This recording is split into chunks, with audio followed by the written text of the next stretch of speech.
Now's Urgent Conversations, coming to you live from Channels Television Amphitheatre in Lagos. To introduce this program properly, I am pleased to welcome Dr. Onyekachi Onobugu, board member, RadioNow 95.3 FM. Dr. Onobugu, welcome.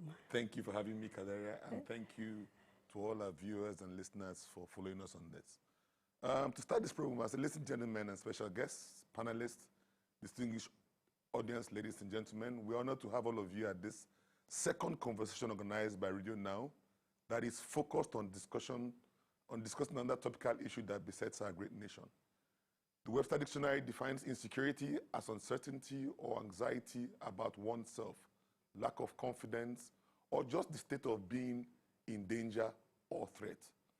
These definitions kind of mirror what most Nigerians feel today.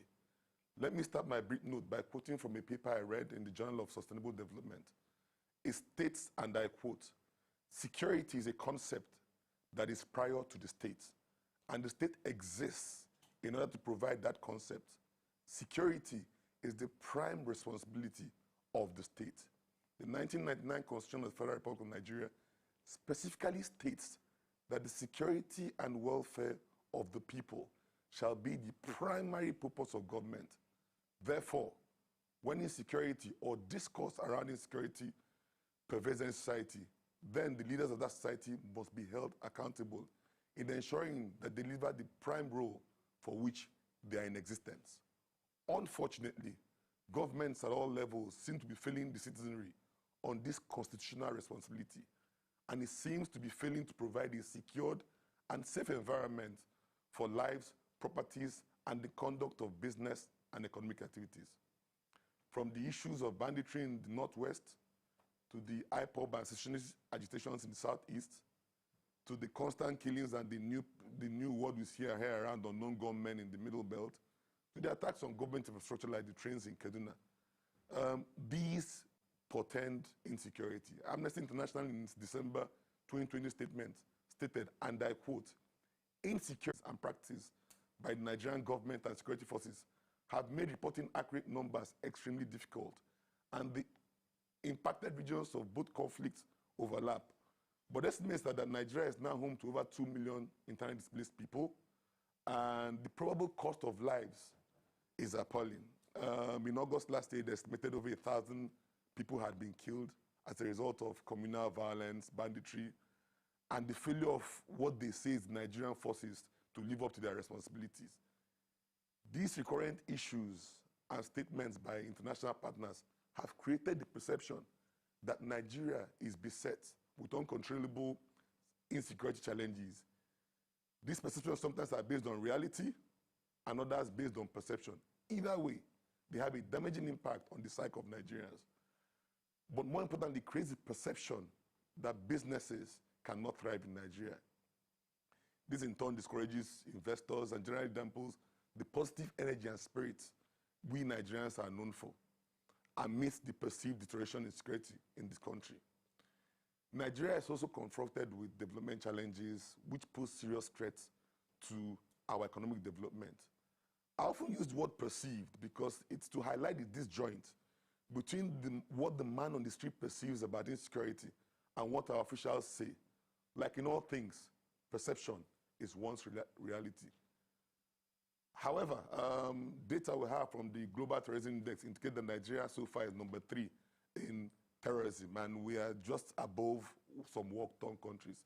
To tackle insecurity head-on and the issues around this, RadioNow, in its urgent conversations, has put together this event titled Strategies for Solving Insecurity in Nigeria. Our goal is to provide really a platform to discuss openly and frankly the security challenges we face, but more importantly, understand what the government is doing to address same and what they expect from us, the citizens. This second conversation in the RadioNow Urgent Conversation series will be focused on solving the insecurity challenges we have, and we are honored to have someone that has served in various theaters of war and continues to serve our nation in the highest echelon in the security apparatus of Nigeria, in the person of our Chief of Defense Staff. In closing, I want to once again thank our guests, panelists, sponsors for making time to join us today. The RadioNow series is supported by Open Society Initiative for West Africa, OSIWA, as well as Daria Media, Next Year Directory, and the Channels TV. We believe that indeed we will all leave this conversation better informed about what the real issues are, what the potential solutions can be, and what individually and collectively we must do to ensure we move Nigeria back to the path of friendship, peace, security, and unity. Indeed, one nation bound in freedom, peace, and unity.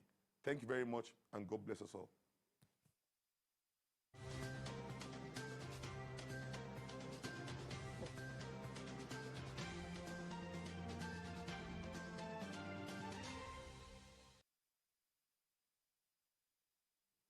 At least 8,400 people have died in Nigeria in the last 10 months alone as a result of the many conflicts across the country.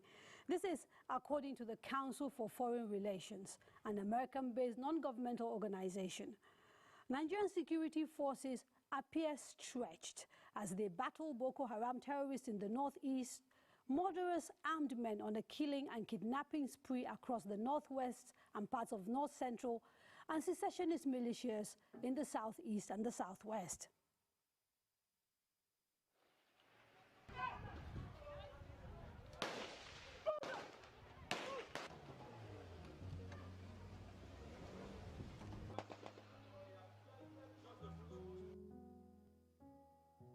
They will hide guns in planks. All of a sudden, you will hear gunshots. Passerby will suddenly get hit by bullets. We're living in fear. Although people live like people under siege, they don't know whether you are Igbo, you are Hausa, you are Yoruba, anything. You can fall a victim at any particular time. Of course we had to, because we're fighting. Like Zamfara is a theater center, and this is the control where the army are going to most of these states fighting this bandit, and you had why bandits are running away from Zamfara to the neighboring state. We are fighting them, actually, yeah.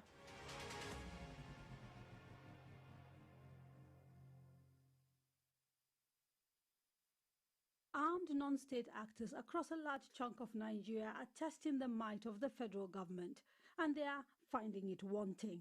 The result is a frenzy of serious crimes: terrorism, murder, kidnapping, destruction of people's homes, farms, and large-scale cattle rustling. The situation is dire, and the impact on victims heartbreaking.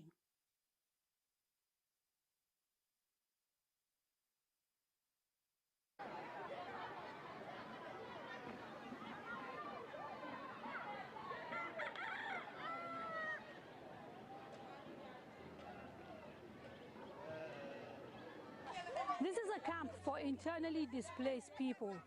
Everyone you see here has left their village as a result of the violence that is raging across Zamfara state. There are people here from at least 28 villages in Anka local government of Zamfara state. At least 3,000 households are represented here. Although the people who are managing this camp tell us that in the last 2 days, there's been more violence and more killings, leading to more people fleeing their homes. And they've not yet taken account of those that have been displaced. So the numbers are set to rise as well. Predominantly, I'm sure you can see, they're mostly women and children. Not surprising, because they tend to be the most vulnerable anytime you have these sort of conflicts. We are told that this is the largest of 8 camps that exist in Zamfara state, with 6 of them in this particular local government, Anka local government. If you look around, you realize that for a lot of these people, this has essentially become home. You can see that they are fully settled. There are 6 displacement camps in Anka local government and 2 more that are outside this particular local government. And the troubles show no sign of abating. The state government has generally tried to run a policy that doesn't encourage IDP camps. And so in addition to this aid, there are also a lot of people who have been put with host communities. When I spoke to the Commissioner for Humanitarian Affairs, Faik Marshal Ahmed, and asked her why they have this policy of not encouraging IDP camps, She said they were worried about health conditions, they were worried about safety, and they found that it was always much better for the psyche of people who've been displaced if they are placed in host communities. We provide free primary care, and also we provide also maternal health. It's basically antenatal care, postnatal care, and also we provide support to sexual based violence cases, because most of the time when villages are being attacked, we always get cases of rapes. People are traumatized. The impact has been life-changing, upending people's worlds, leading to death and destruction and the displacement of millions. Around 9 o'clock or so, a man walked up to us to say he saw some terrorists holding a meeting, and from their conversation, it was obvious they would be attacking us in Koreatown. By sometime around 10:30 in the night, I began to hear sporadic shootings. I instantly began reciting supplications. We ran out of the compound and began to look for safety. Unfortunately, it was already too late. They had spread all over the community, over 400 to 500 terrorists. Some of them rode on the backs of camel, while others were trekking. We witnessed an unprecedented level of destruction. These people storm our town, kidnap our men, and even kill them. So far, they've killed over 66 people in Tangaza. As farmers, we need cows to assist us in our farming activities. But as I speak to you, there isn't a single cow in Kucheri, and this has affected our production outputs. There is violence and chaos in forms of kidnapping and destroying of our farms. There is no one again in the farmlands for fear of being attacked. Everyone has moved to town. There is no food anymore for people to eat. People from Idori, Takpa, and Ayete have all run to town. We have stopped farming. Suddenly, we heard gunshots and I began to panic. I kept wondering what was about to happen to us in this village. Then, I overheard strange voices from my neighbor's house, Malam Sani. They were shouting at his children to come out. I was convinced that these must be criminals at this point. I lay down and began to pray fervently. They came to my house and then they started eating at my doors, but they failed to gain access. Unfortunately, they returned to our husband's shops, looted some items, and set the place ablaze. A few minutes later, everything was consumed in flames and smoke. I was confused and traumatized. I asked my 6-year-old son if we could jump into the well for safety, but he said no. After seeing how things were unfolding, he changed his mind and asked us to go. As a mother, I had to find a way to rescue my children, so we all jumped into the well. That was how we didn't die. Images, once only seen on TV, are now a reality of Nigeria's conflict-ridden terrains. A once proud people used to working and looking after themselves, now in destitution, forced to eke out a living in very difficult circumstances, and sometimes unwittingly contributing to the environmental problems that are part of the underlying causes of some of the conflicts we see. I am a cotton farmer and gold trader.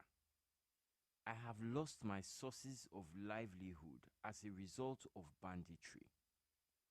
We now depend on cutting down trees and selling them to earn a living. Across Nigeria, the impact of these conflicts has been significant. Many can't access their farmlands, and now there are warnings of impending food shortages. Already, food prices have skyrocketed, with the costs more than doubling. The result has been an increase in the number of people living in abject poverty. But the government insists they have a handle on the problem.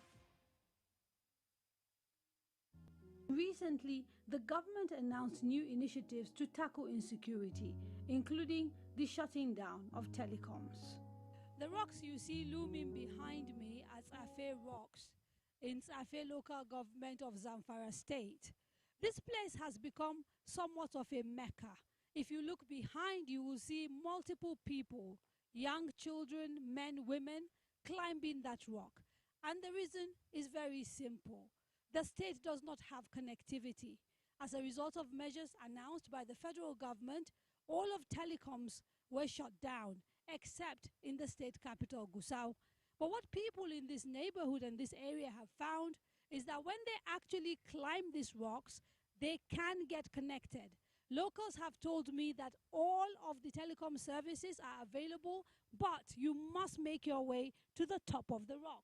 And although many of the people we've spoken to say they understand why the measures were taken, there are many who insist that the state capital should not have been made an exception. And they say informants are among those that are also climbing this rock and still talking to marauders and giving them information on where and how to attack.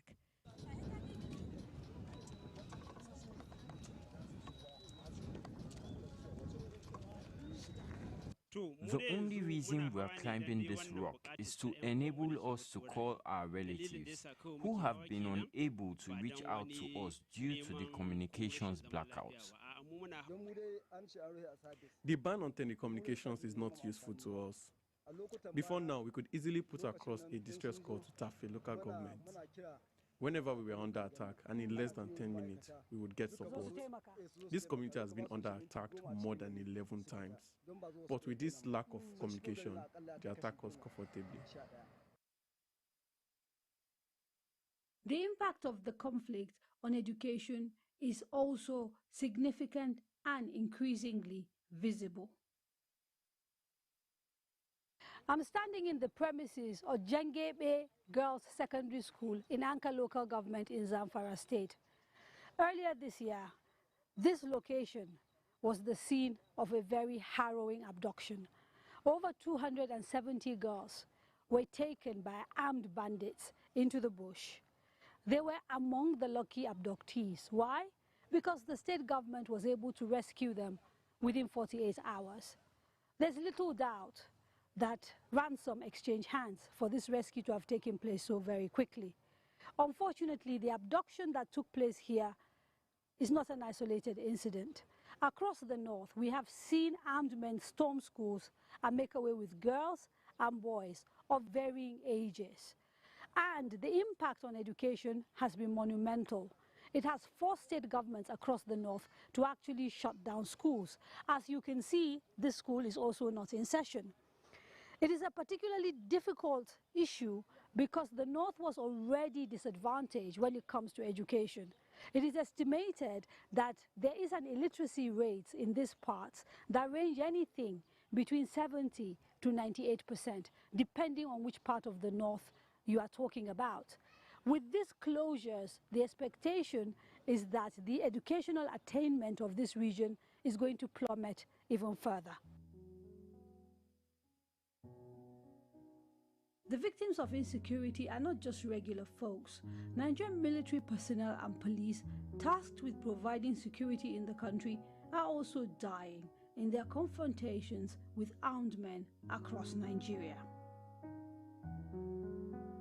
Despite the measures being put in place and some of the recently recorded successes against the terrorist Boko Haram group in the northeast, the number of armed non-state actors who are causing mayhem seems to be on the increase, and so too the numbers of their victims, seemingly confirming what experts have always said again and again. Nigeria's conflicts cannot be solved with guns alone. They are delusional. No army has ever defeated underdevelopment and poverty. So a mainly military solution won't solve the problem of insecurity in Nigeria. At best in Nigeria, the police, supported by the army, can help push out or defeat hardcore bandits or extremists. But investment in education, vocational training, job skills, infrastructure, and ending inequality must follow immediately. If not, the problem grows again and again and again, and the security forces and armed forces risk becoming an army of occupation drawn into generations of conflict. Nigeria is a country at war with itself. Virtually all conflicts in the country are homegrown and driven by local Nigerian actors. Even where we have foreigners like the terrorist group ISWAP making inroads and alliances, or as in the case of the secessionists running rampage in the southeast who receive funding from people abroad, the main drivers of the conflicts we see are locals, homegrown and home-based. Solving Nigeria's security challenges clearly requires multiple strategies that cover military and policing responses, but also tackle the underlying problems which make our communities vulnerable to conflict. Are the answers that obvious, and does the political will exist?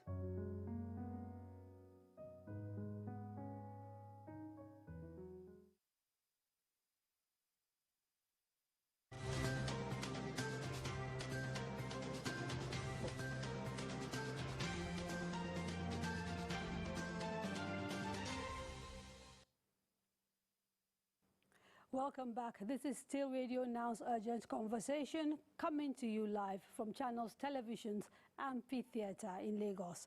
Now, as you heard there, in an effort to deal with the marauding gunmen who are unleashing havoc on the people of Zamfara state, one of the most affected when it comes to insecurity, the government announced drastic measures which include the closing of some markets and telecom services and restrictions on how and where one can buy fuel.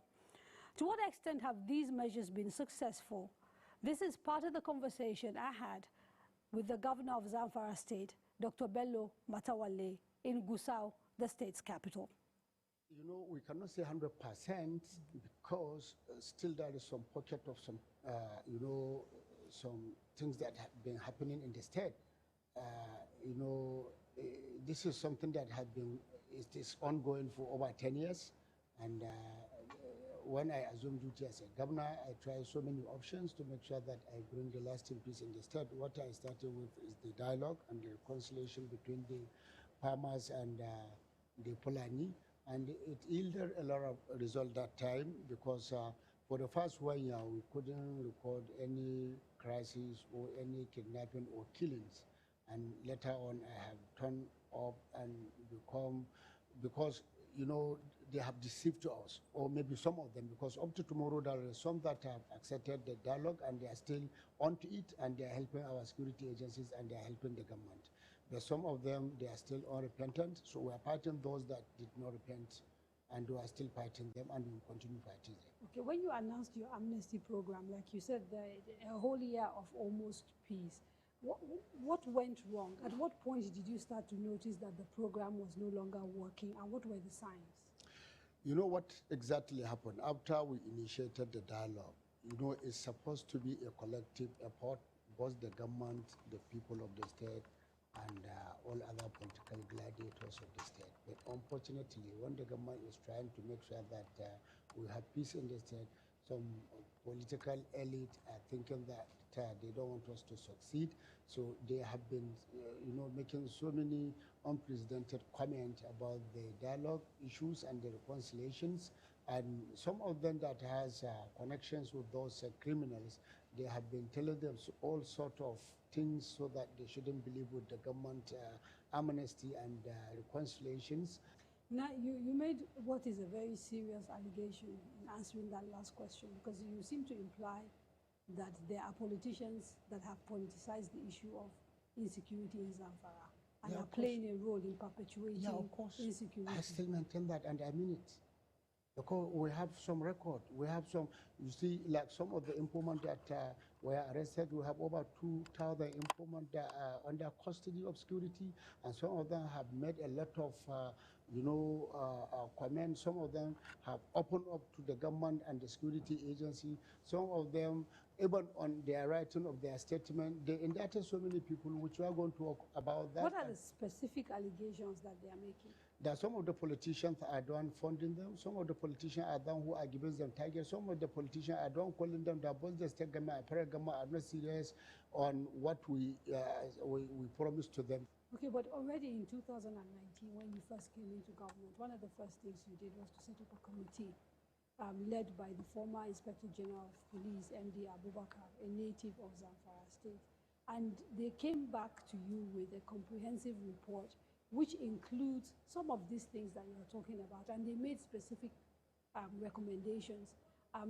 Part of that was the naming of previous governors that have been implicated, and there was a suggestion that people should be prosecuted. We haven't seen any prosecution. No white paper has come out of that report, but this is just one of many multiple recommendations that have been made. Are we likely to see you use that report and the findings at all? Now, it's step by step. Given the it's been 3 years, sir. Yeah, given the report, it's not 3 years. Remember, we are now just 2 years. Yeah. So, and it was after maybe I have like about 6 to... It was October 2019. To 7 months, yeah. So it's not up to even complete 2 years. You understand? So, but what we did is that we have a commission of inquiry. We have done a white paper, and we have a commission of inquiry where they are working about the report, and immediately after submitting their report, we are going to implement it. Experts, again, including the report that you commissioned, talk about some of the sort of economic issues that, if you like, contribute, not necessarily at the foundational issues, but contribute to making it difficult. On those particular matters of sort of poverty, lack of education, lack of health care, are you looking to tackle underlying issues or not? Or yeah, of course, because I just got some tribute, Mr. President. We traveled together to ONGA, United Nations General Assembly, and I happened to meet with the Deputy Secretary General of the United Nations, and I already submitted my proposals and my requests to them, and she is willing to help the state, particularly on the issue of the poverty level of the state and some, investors that can be able to come and invest in the state. It must be a delicate balancing act, getting investors to come to a place which, by your admission, is facing a bit of insecurity. If you've got 400 people armed attacking communities, how are you performing that balancing act? Yeah, how do you convince like the people? issue, is about reporting the issue of insecurity. Now you are in Zamfara State for how many days? You travel to Ankara. Anything happens to you? No. Is you travel by to the same token, there are places I want it to is go our to people. No, but our people are, with all due respect, there are places I want to go to that I've been told I can't go to.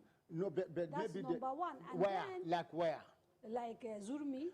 Like Shinkafi. Zurmi, just yesterday, someone called me about 10 o'clock that he is leaving Zurmi to come, and he met me around 12 o'clock in my house. So this is over reported. The issue of security. Let me tell you, my sister, it's not Zamfara State only having this issue of insecurity. Now, if you go to Anambra State, how many companies are operating in Anambra State? What is happening in Anambra State? Now you cannot travel to go to Inewi in Anambra State. You understand? Because of the challenges that they have.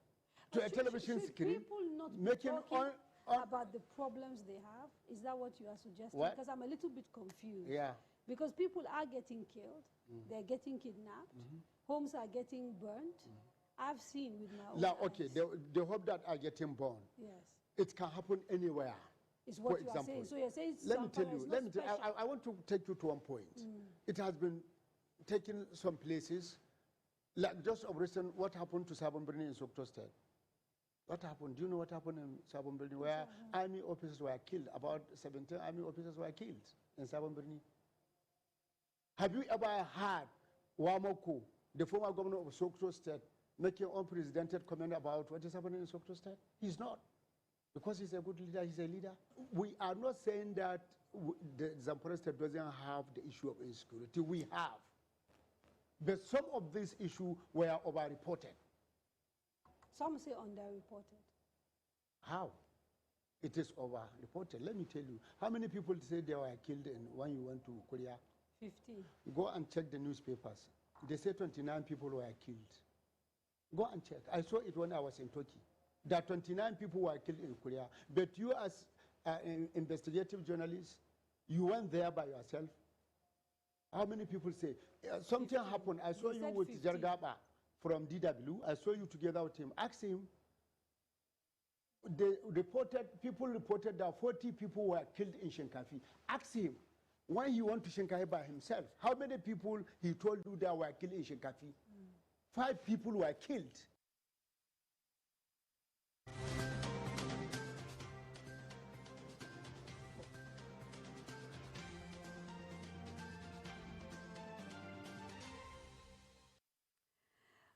That was the governor of Zamfara State, Dr. Bello Matawalle.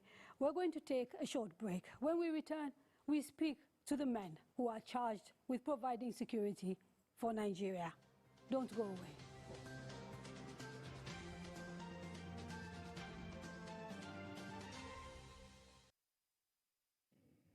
As you are all aware, our beloved nation, Nigeria, is facing many security challenges at this period. We continue to face security threats and violent crimes such as insurgency, banditry, kidnapping, and politically motivated killings, which threaten our national integration.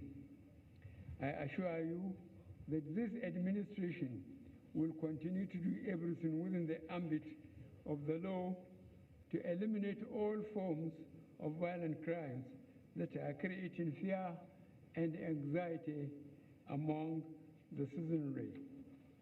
It is pertinent to state in this regard that we have received new equipment in our fight against any form of insecurity from our friendly countries.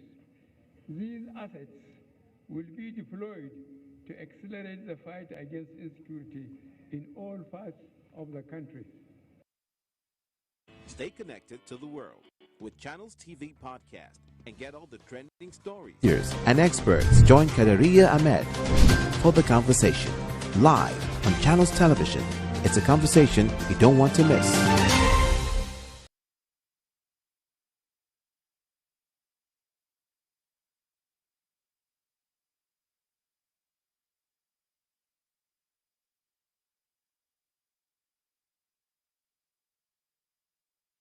If there are no roads, if there is no security, what can the people do? This November, Nigeria's security challenges take center stage. How can it be tackled? To RadioNow's urgent conversation, coming to you live from Channels Amphitheatre in Lagos. Now, we are focusing today on insecurity in Nigeria. The military has found itself involved in operations traditionally reserved for the police, mostly because the force appears unable to tackle the security challenges across the country. The Nigerian Air Force is central to the military strategy in the fight against not just terrorists in the northeast, but also other non-state actors across the northwest and the southeast. Air Commodore Edward Gapquet is the spokesman for the Nigerian Air Force. I sat down with him and asked him if he believes the military is winning the fight against Nigeria's many conflicts. My apologies, I understand that there's a problem with that tape, and so we will start with the Chief of Defense Staff, General Leo Irabor. Well, it all depends on the parameters of assessment. What is important is that within the geographic space itself, that is our country borders, what are the manifestations? Do the critical stakeholders, those who have the interest of peace and security in our land, independent assessors, do they have that, do they share that opinion? If you do a comparative analysis, and that is within the time frame that you have indicated, would that be their assessment? Would that be their judgment? So what are the sort of things you would be looking at in comparing then and now? Of course, just earlier on, you alluded to the fact that there are mass defections amongst the terrorists. Those defections didn't just come. They came because there were some focused actions and activities. And it's not because of infighting between the groups, which is what the story is out there. Of course, there are multiplicity of factors, I must tell you, and of course, the most prominent being the kinetic impact of our operations. Kinetic implying the use of force. Right. We are countering force with force. These elements have had to defect. And so it's this defection to superior power that has led to it. We are not going to rest on our oars because we've had such high numbers defecting. But I'm only bringing it out to show that a lot has happened, quite a lot of mileage we've traveled along that path. And so if the Global Terrorism Index assessors do not or tend to discount those efforts, then of course I do not need to blame them. I only am more encouraged by the assessment of those that are within, who of course are part and parcel of the space itself. Now, some have defected, but we've also seen some move into parts of the Northwest and parts of North Central, places like Niger State, for example, my own state, Zamfara State, increasingly seeing armed conflict by non-state actors that is as vicious as some of what we've seen with Boko Haram, in some cases even more. When you look at the conflict in the Northwest, North Central, and even parts of the Southeast, what are sort of the peculiarities of the issues that the military is dealing with when it comes to these different conflicts across Nigeria? When you have measures that have been taken to address those threats, the terrorists themselves and the criminal gangs themselves are not fools. There certainly will have to be movement to areas where, of course, if you make an area untenable for them, of course, they'll look for other areas that they. So what does that do for your capacity and that of your people? And that's the reason why our engagement, our actions, our activities also involve reviews of the threats, and then of course review of the approaches to management of the threats, and then looking at other factors to which the aggregate of all these assessments lead to operational changes, re-strategizing, and having to in place measures to cover up gaps that may exist from the assessment that we've done. And so when you see that some of those elements are moving to other parts of the country, namely the Northwest and the parts of the North Central, it's from that point of view. And of course, because we have also factored that reality, we have also taken measures to ensure that we do not allow these regions of the country to get to the stage that we experienced some time ago in the Northeast. And so it's a continuous exercise, a continuous process, and that's why we also believe that everything that has to do with defense and security is not an end; it's a process. The end itself is peace, the state of peace. One of the issues that came up when we saw an attack on the Nigerian Defense Academy was you went online and Nigerians were saying, well, if the military cannot defend themselves, how can they defend us? Can you answer that question? Have we not been under attack? That an attack happened at the Nigerian Defense Academy does not imply that we are not under attack on a daily basis. Do you know how many of the attacks we have had to ward off? The troops on the front lines, the terrorist elements, who are they attacking? Even in the Southeast, which you mentioned, who have they attacked? Police and then military. Now, the attack, very specifically on Nigerian Defense Academy, I think I've covered this in the past. It's one of those attacks that is more of, what I could liken to an armed attack, armed robbery attack of any unsuspecting individual.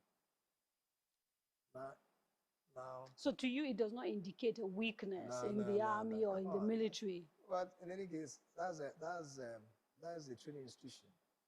Now that it's called Nigerian Defense Academy or Military Academy, does not mean that it's not the same as any other school. Any other school. Of course, of course, I was embarrassed that we did not, we did not foresee such a threat. I mean, Nigerian Defense Academy is not a place where we could assume, we could think that we should fortify to such a level that the liberty that's required to be able to embrace, the level of leadership, learning, and skills, we lost. But that, of course, is a lesson we've, factored. And but that does not in any way, dampen, the preparedness of the armed forces of Nigeria to do what it should. And it does not in any way speak to our weakness and our inability to defend the nation. No, that's not at all. What do you make of the violence in the Southeast, especially given the fact that we seem to be dealing with a secessionist group that is prepared to take up arms for what they say is self-realization, and the military is present in the Southeast, and there have been allegations, all sorts of allegations, from extrajudicial killings to people even saying that some of the things that are happening are being staged by the military in order to make the indigenous people of Biafra look bad. That is the group that is agitating for secession. What is the sort of military's approach to that particular region and dealing with the violence there? Because I imagine it can't be the same as what you do in Borno and the same as what you do in the Northwest. Well, the situation in the Southeast, it's not essentially what the narrative imply. No, that's not correct. Okay. The situation in the Southeast, of course, there's some level of violence. The military is present, just like any other part of the country. Even before the escalation of violence in the Southeast, the military has always been there. We've always had different formations and establishments of the military in the Southeast part of the country. In fact, there is no part of this country. So when you hear that the military has increased its presence in the Southeast, I say, no, you're wrong.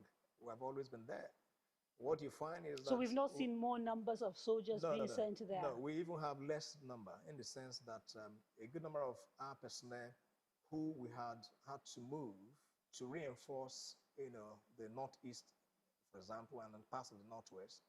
Of course, they came from somewhere. When they were leaving, there was nobody said, look, why are you moving these soldiers away from here? Currently, of course, there are levels of violence in the Southeast, to which, by our constitutional demands, we should give support to the civil authority, in this case, the police. And that's the reason why we are engaged in different operations in the Southeast, and of course, other parts of the country. All to the good of the citizens. Do you feel that sometimes people forget that the military are also Nigerians and that they are people? Of course. I mean, we are all Nigerians as soldiers. And so we wouldn't, of course, in any way, take up arms against our kids and kin. It's not possible.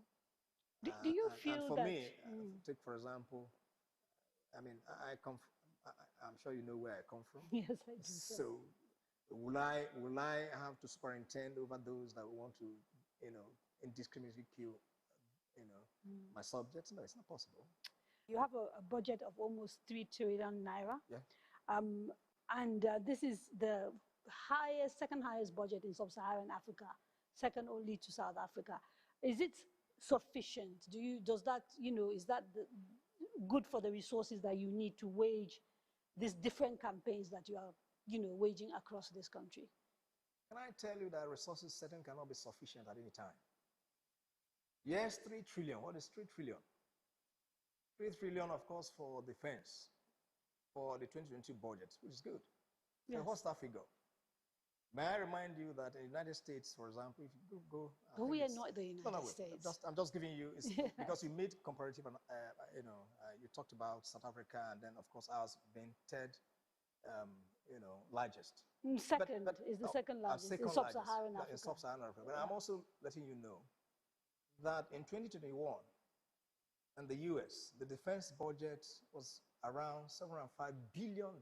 Yeah, but the size of the economy is also different from ours. 1 minute.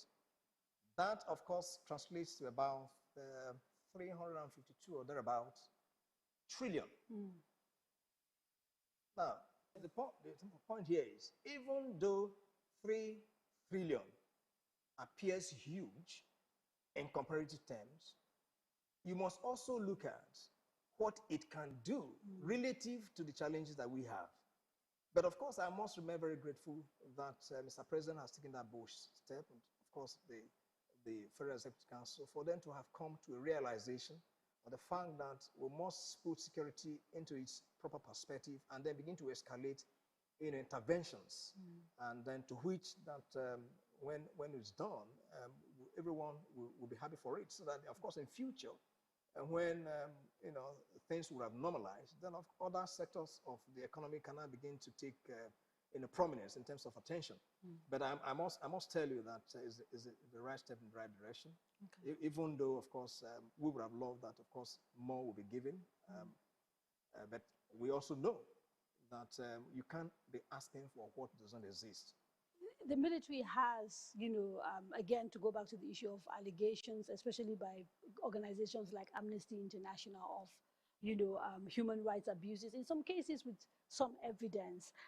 Is the Nigerian military adhering to international protocols when it comes to combat? Why do we keep getting these stories of abuses by the military? Daria, sir, let me tell you that the Armed Forces of Nigeria is a professional armed force.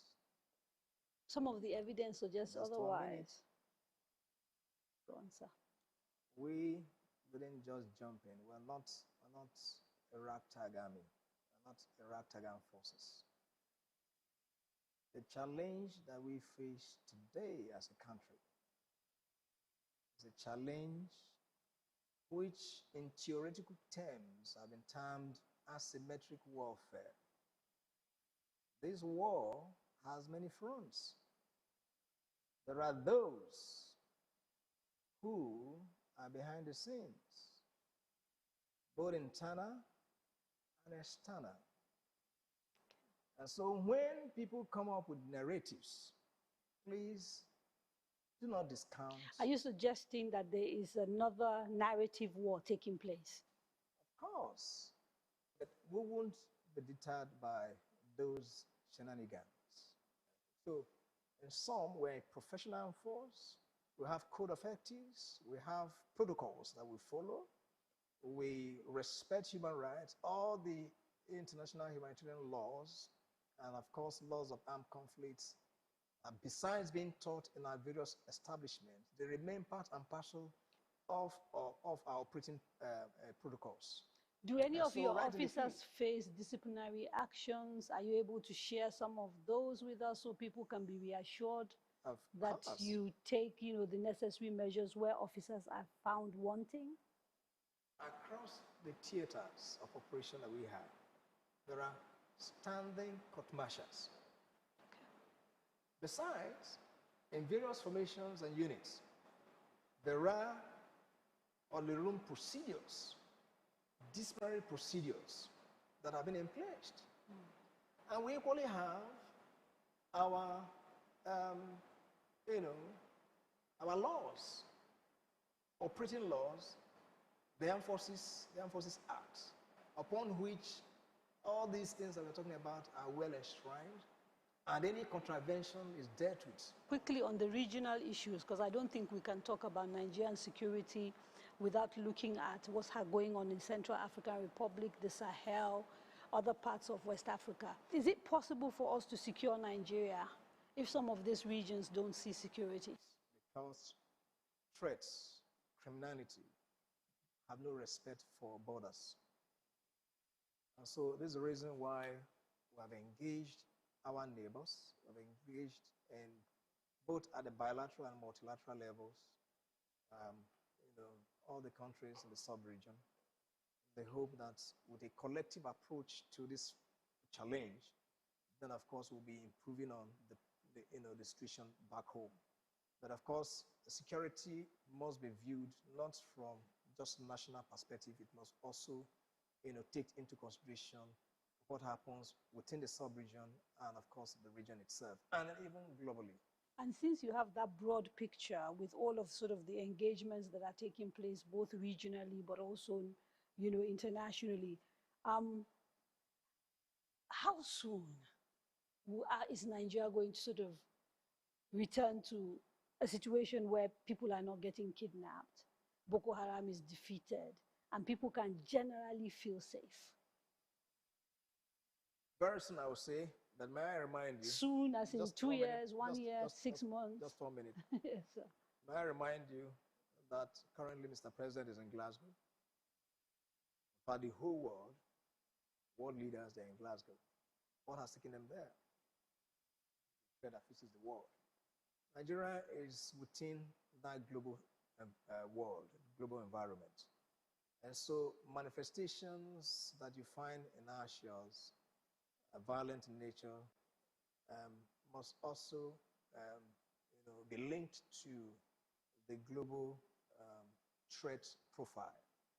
But that is not to mean that we will not escalate actions to be able to address them. With what we're doing, I can assure you, and of course by extension the populace, that a lot of relief, reprieve will come.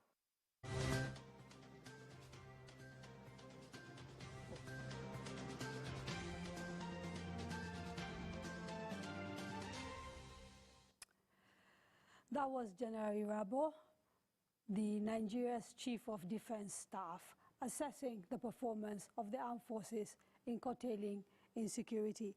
Now, the Nigerian Air Force is another central plank in the fight against insecurity across Nigeria.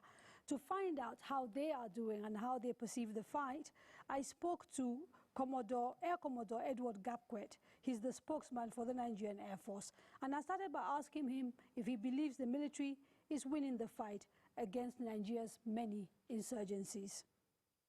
The 2019 Global Terrorism Index, which is sort of a respected way of measuring terrorism across the globe, says Nigeria is the third most dangerous country for terrorism, and that has seen no improvement since 2017, suggesting that your assessment that you're winning the war is not acceptable by people who measure these things. I can't question what yardstick they used to arrive at this kind of a conclusion, but I can tell you I'm on ground here. So what is the yardstick you are using to conclude that you are winning the war?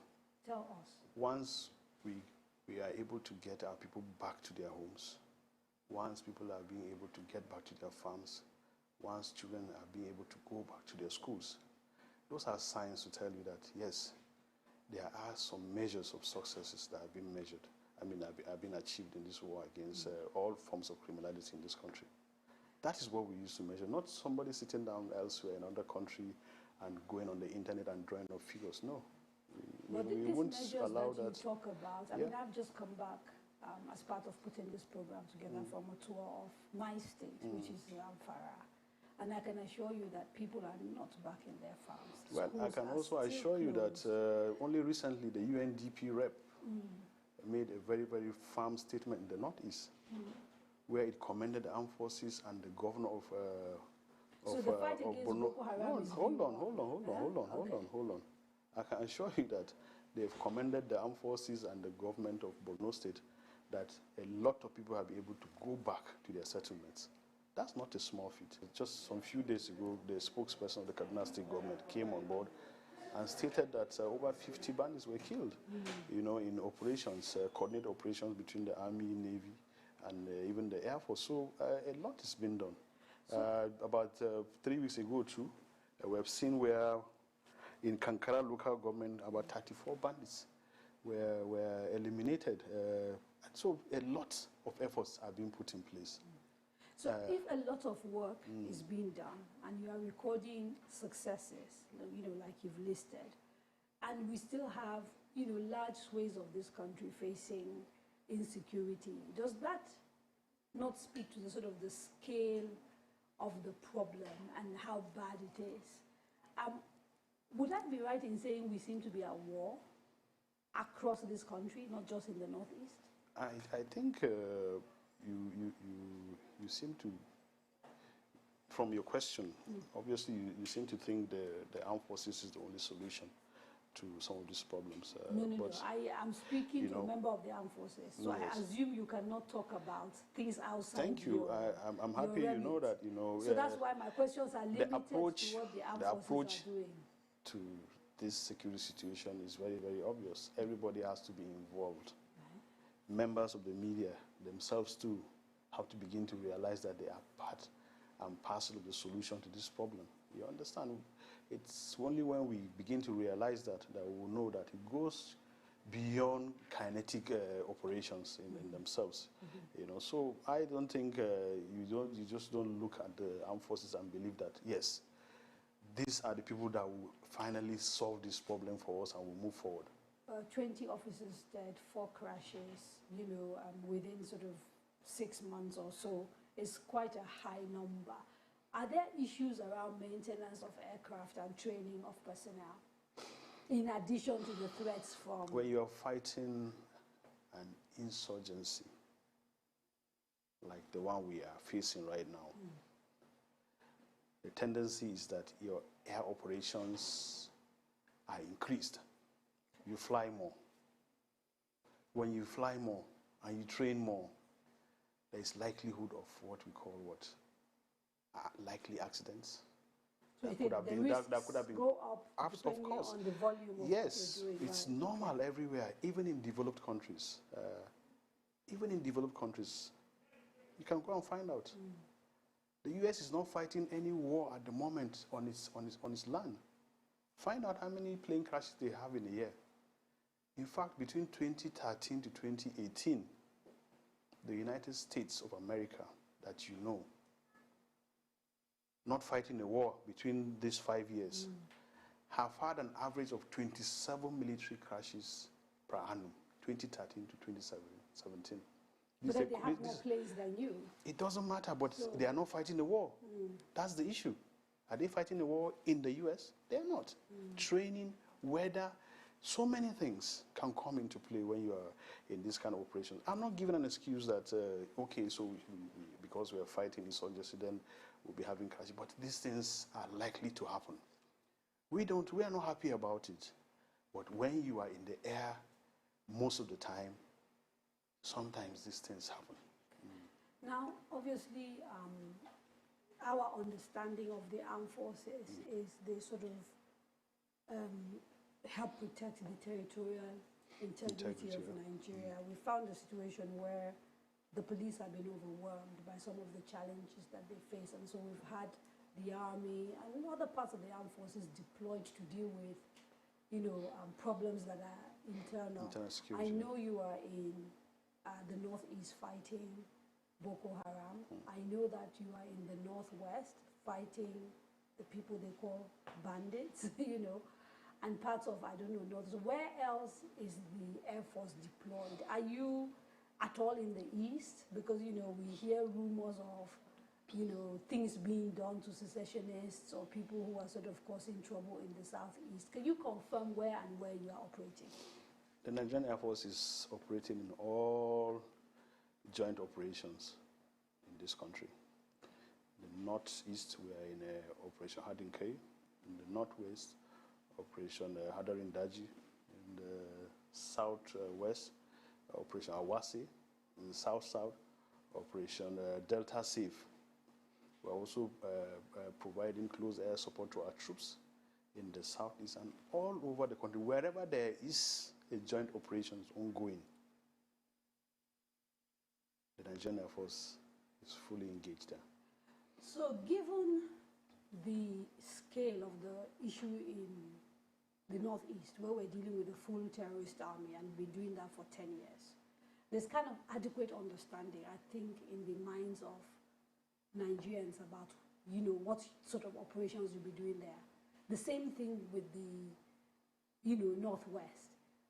We're not quite clear what you're doing in the Southeast, given that what we're dealing with is a group that is looking for independence and is not so much an army, and they don't seem to sort of be as dangerous, if you like. At least that's our perception, as the people in the Northeast and the people in the Northwest. So what is the Air Force doing, dealing with essentially people who are saying we don't want to be part of Nigeria, give us our own country?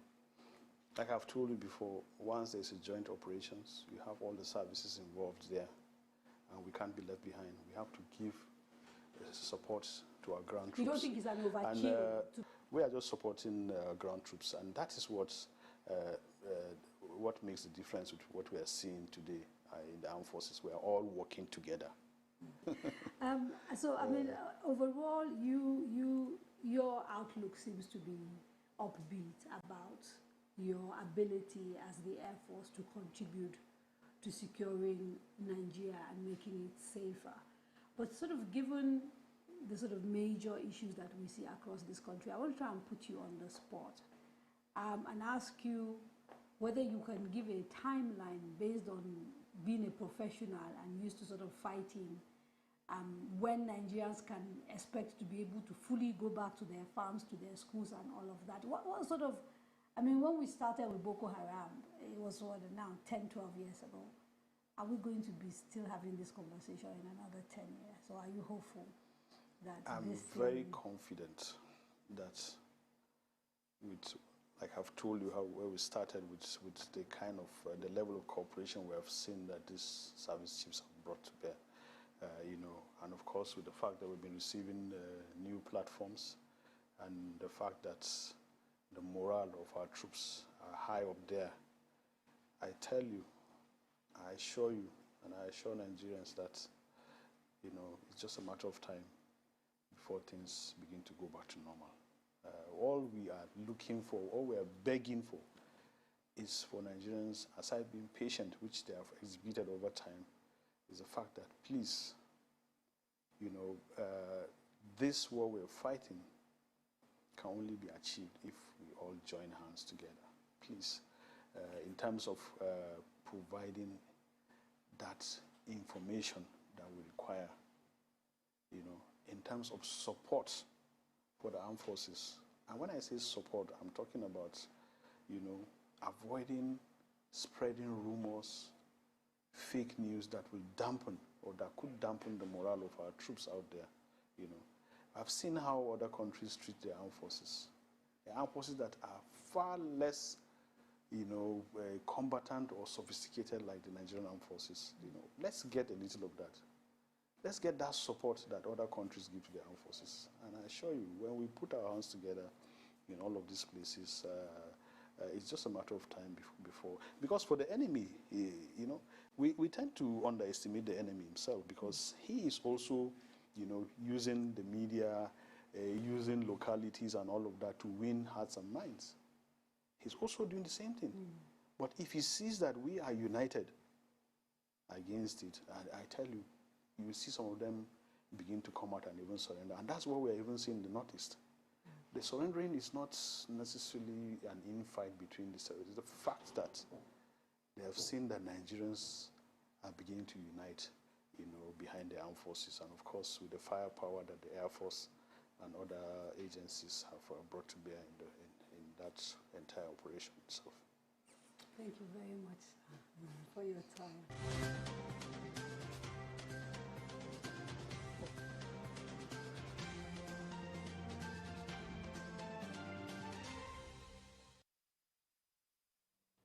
That was the spokesman for the Air Force, Air Commodore Edward Gabquet.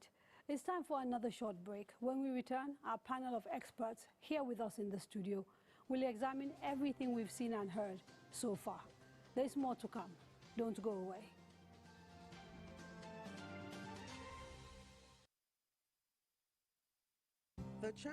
If there are no roads, if there is no security, what can the people do? This November, Nigeria's security challenges take center stage. How can it be tackled head-on? Heads of security agencies, political leaders, and experts join Daria Ahmed for the conversation. Live on Channels Television. It's a conversation you don't want to miss.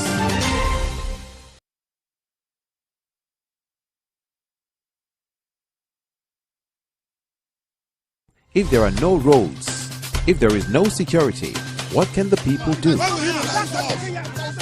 This November, Nigeria's security challenges take center stage. How can it be tackled head-on? Heads of security agencies, political leaders, and experts join Daria Ahmed for the conversation. Live on Channels Television. It's a conversation you don't want to miss.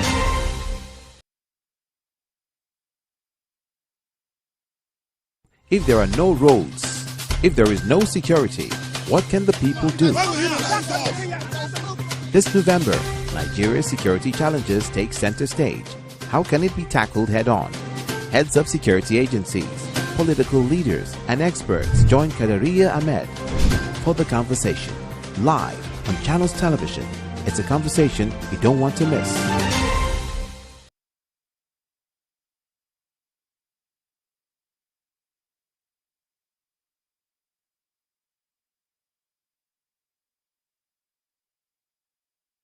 If there are no roads, if there is no security, what can the people do? This November, Nigeria's security challenges take center stage. How can it be tackled head-on? Heads of security agencies, political leaders, and experts join Daria Ahmed for the conversation. Live on Channels Television. It's a conversation you don't want to miss.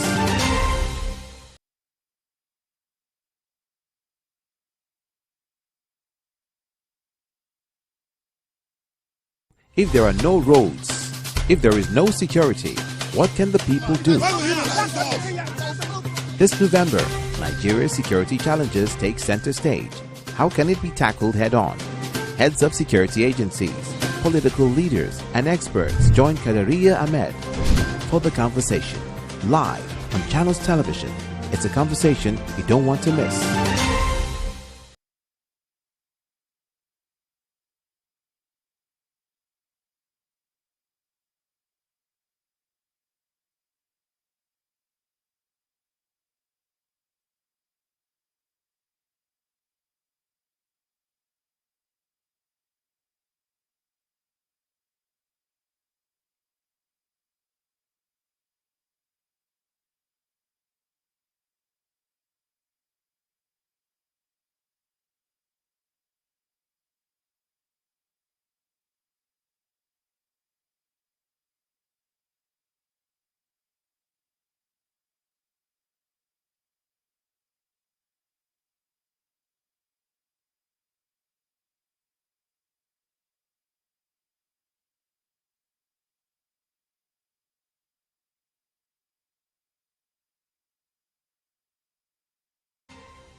Welcome back. You are watching RadioNow's Urgent Conversation, and we are discussing this issue of insecurity in Nigeria.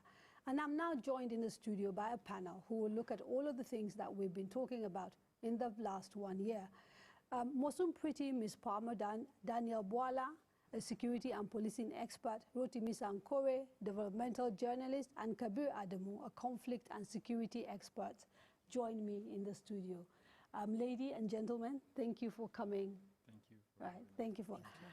If I could actually start with you, Kabir, and I hope it's okay if I call you all by your first names. So that's fine. Okay. Could I start by asking you if Nigeria has an insecurity problem, or whether what we actually have is a governance problem? in your view? In my honest view, it's a combination of both. Now, what is the drivers of insecurity? Those drivers are governance challenges, and I can quickly mention them. In your report, you identified them. Poverty, unemployment, inability to manage the consequences of climate change, environmental challenges, our weak criminal justice system that is failing to punish, arrest and punish offenders, weapons proliferation. All these are elements of bad governance.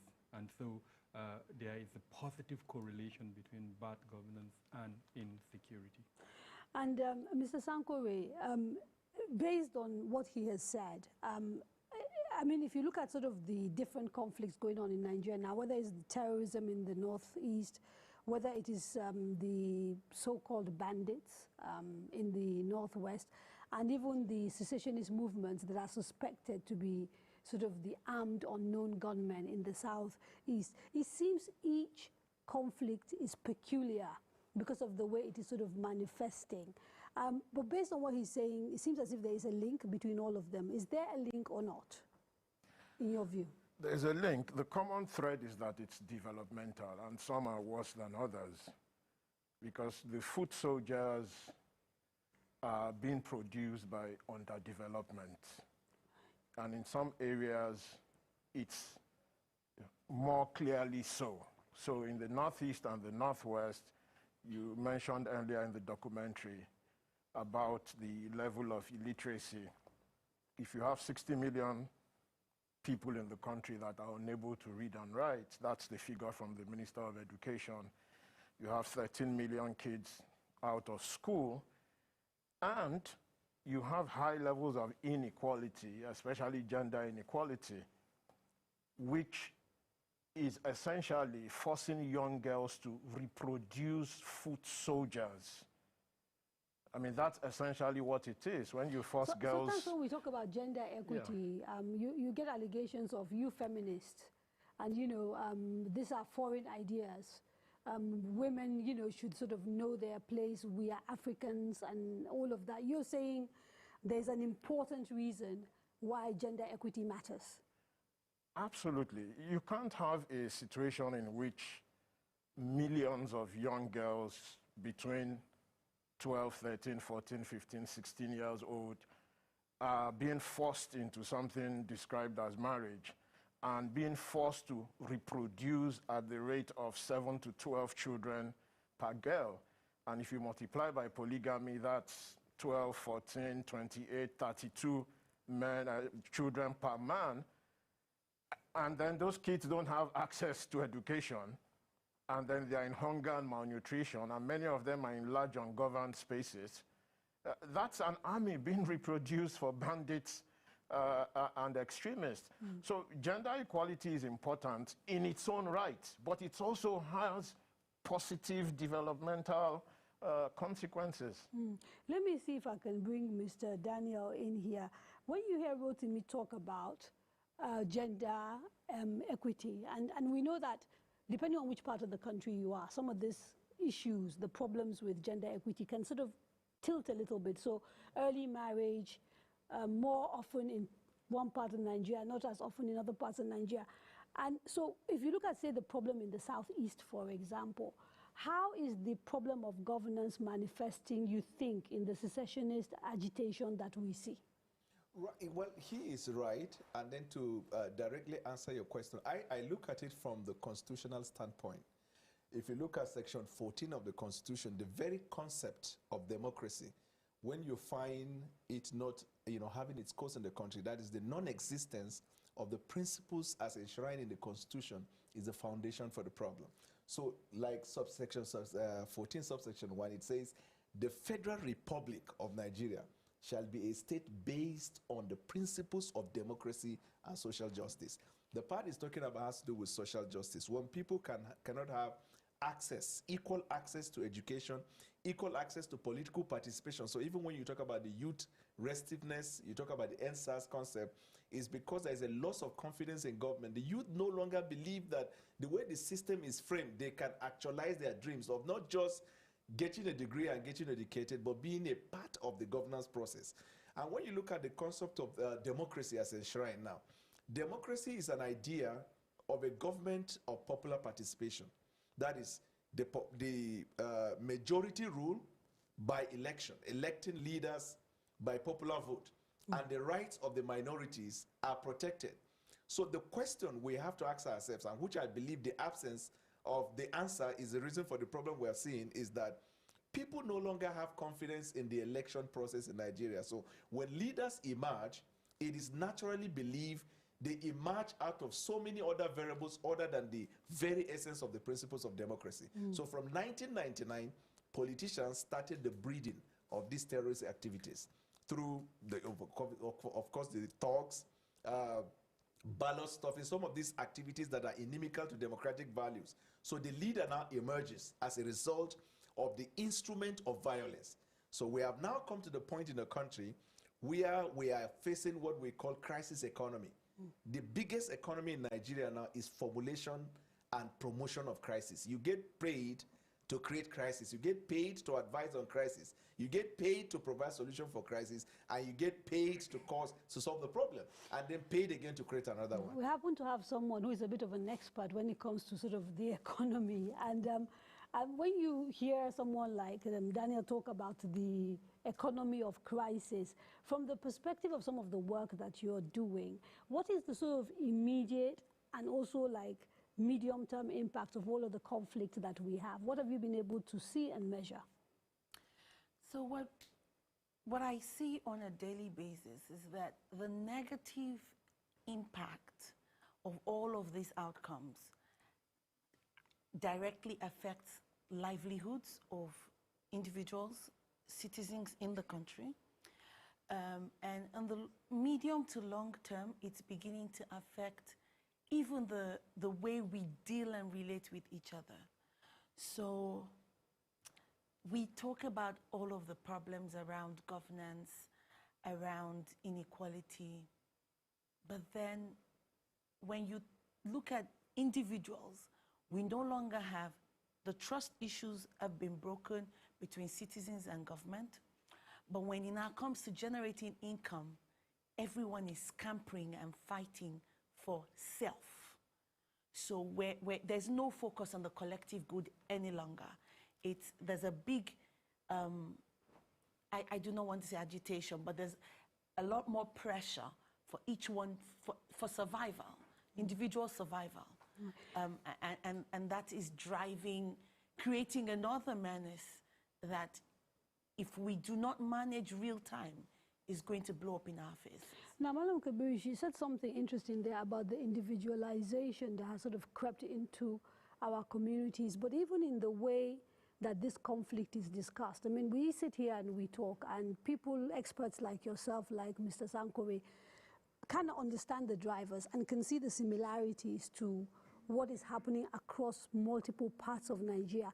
And yet somehow, in the way that the conflicts are presented, they're almost presented like they are very different, very distinct, but more importantly, they also pitch Nigerian against Nigerian, and some sort of identity politics creeps into even the analysis of politics. Are you surprised by this? Unfortunately, no.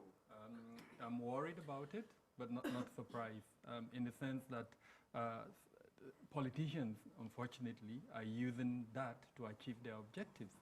Which, in your view, is what exactly? Well, governorship as rulership. He has described what he calls the crisis, economy.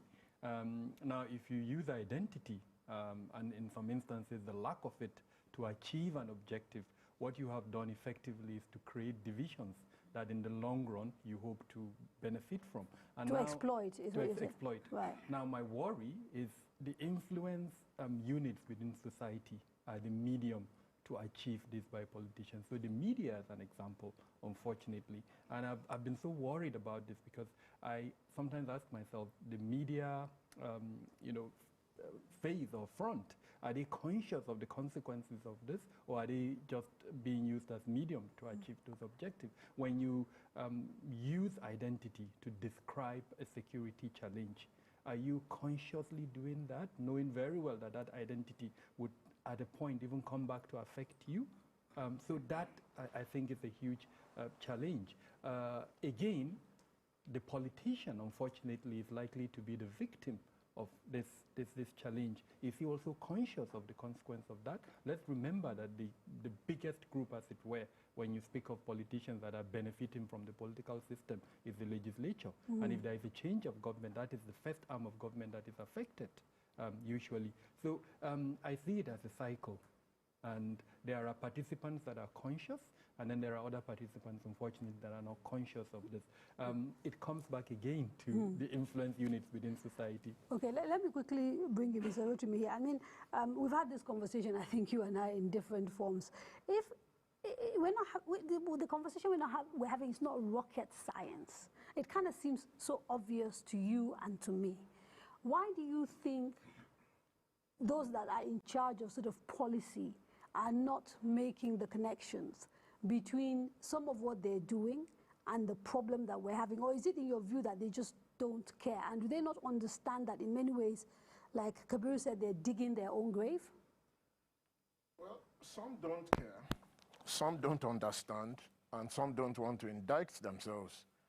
But overall, the understanding of security by the Nigerian political elite is wrong. The more developed any society is, the more stable it is.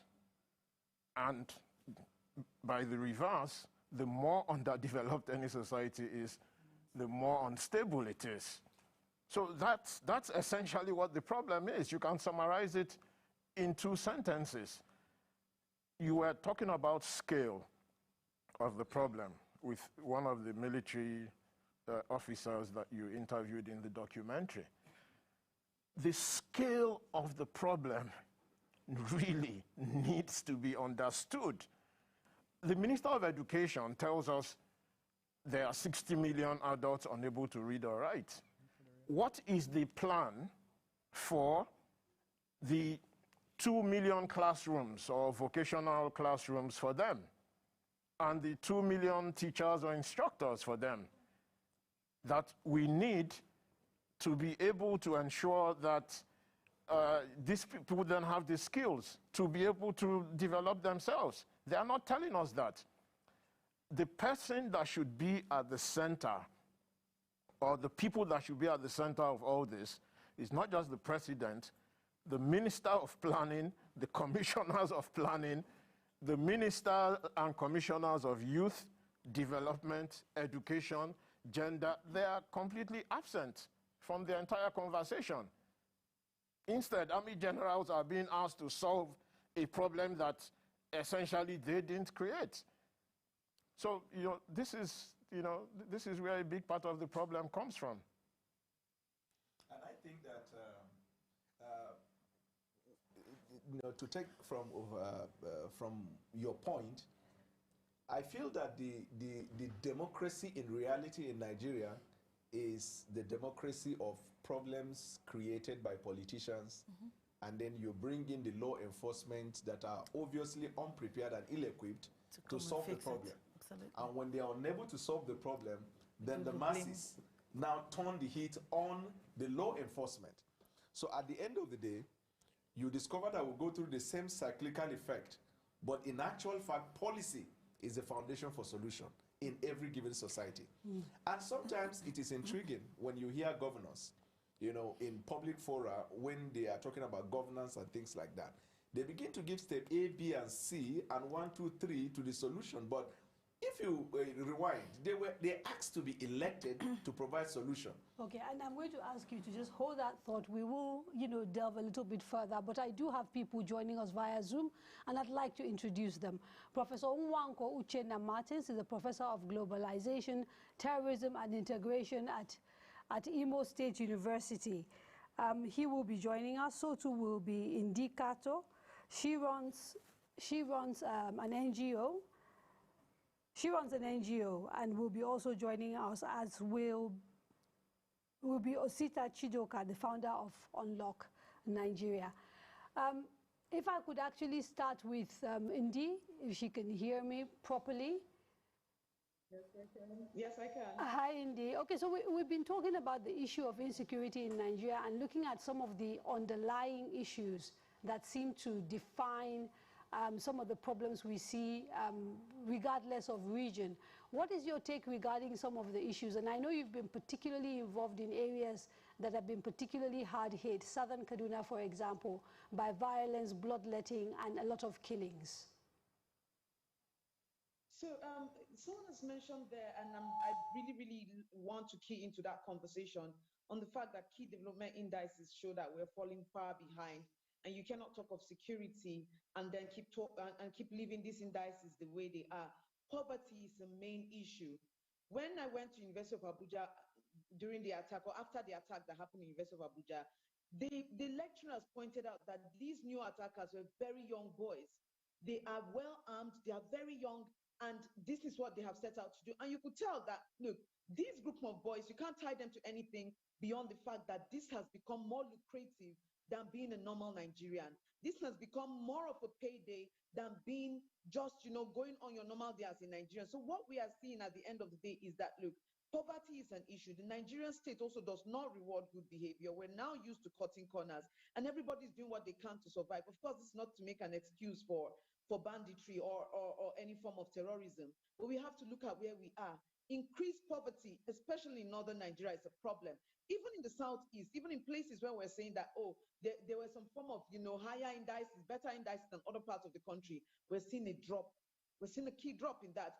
And people are idle, no occupations. People are slipping more into poverty. People are going to consider this. With respect to the group of boys, the class of boys, which lecturers said, look, these are they were close to 50 or over 50. That was 50 was the number that lecturers kept saying from University of Abuja that they attacked. I went out the next day and I was looking at the number of young northern boys who were living in squalor, even in Abuja with us here. And I can only point, well, if somebody comes to these boys and tells them, look, I will give you an RPG, and by the next day or by the next week, you'll be holding 300 million naira in your hand by taking one human being. I mean, that is enough. If you also tell a poor person in Nigeria today, 100,000 if you serve as an informant, that is enough. So one of the key things, especially from the development angle for me, would be that, look, we have to look at poverty. We have to look at poverty. Thank you very much, Indy. Thank you, Indy. I mean, some of the issues she raises, some of the statistics are pretty frightening, if I could speak to you. 33.3% unemployment, 22.8% underemployment, 42.5% youth unemployment. That's like almost half of the population of our young people. And then you add that to the fact that it is estimated that there are between 10 to 13, out of school children. The statistics are really quite grim when you look at them. And my issue is, for example, it's one of those, the chicken and the egg situation. We've got to a stage where they are fueling insecurity. So what comes first? Do you secure first and then build these things? Or do you build these things, and how can you build when you have this level of insecurity? Thank you very much for that question, because the challenge is that we've always done things in isolation. I like his reference.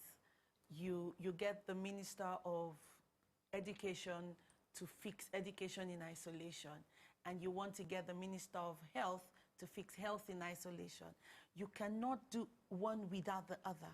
We must look for solutions and run them concurrently, because we have already created a messy situation. And to fix it, it's a hydra-headed monster, and you've got to deal with it in the same fashion. We've got to prefer solutions towards education and literacy. We also need to prefer solutions towards civic education. People, look, the average Nigerian has almost lost a sense of worth. The average Nigerian on the street is fighting for survival. And it's grimmer than grim. If you employ today, if you run interviews and you want to recruit young persons for particular profession, operations. I run a retail business. One of my investments is in retail. And you cannot find skilled manpower to man regular tills.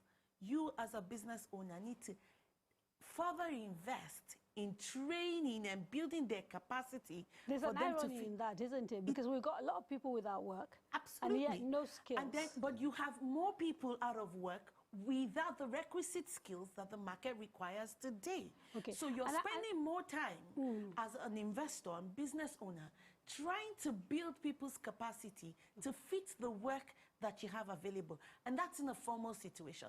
But let me backtrack a bit into the rural sector where I work also as a farmer. All right?